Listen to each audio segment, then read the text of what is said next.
Well, I have a wonderful electronic invention I want you to see. It looks something like this.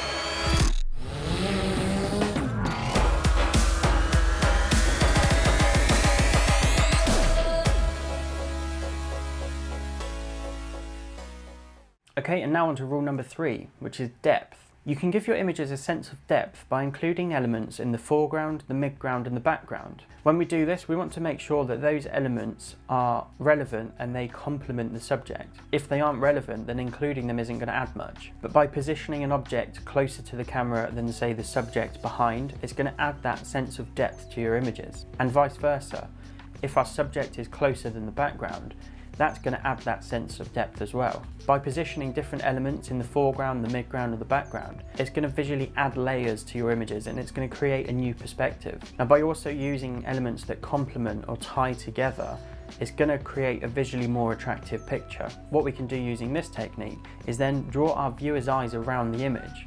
So if we start with a foreground interest, then moving to a midground and then a background, we can then control how the viewer is going to look at that picture. These elements don't always have to be physical elements. They could be colours, they could be textures or patterns, could be different sized elements. Just have a think about what's within your image. Is there anything you can tie in to give it that sense of depth? So let's take a look at some examples and it's going to help you visualise this.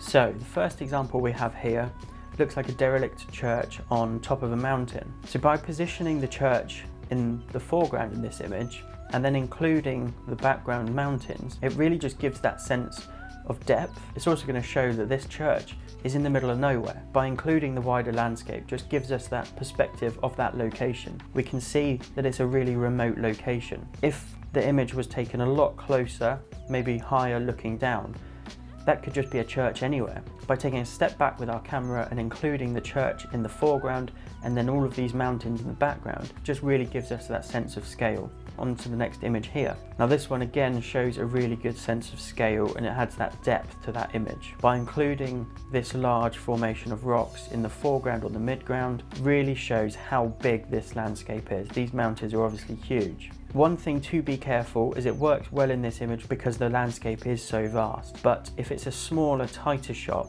be careful to include anything in the foreground or closer to the camera if it's too big.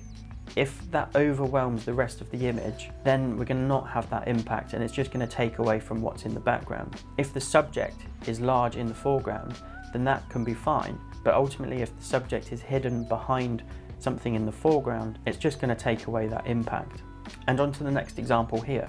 Now, as you will see in these 3 examples, this rule works really well in large, wide landscapes. So in this image, we have the river in the foreground leading to the midground, and then we've got the mountains disappearing away into the background. We can get that sense of scale and depth because the river leads away from the camera.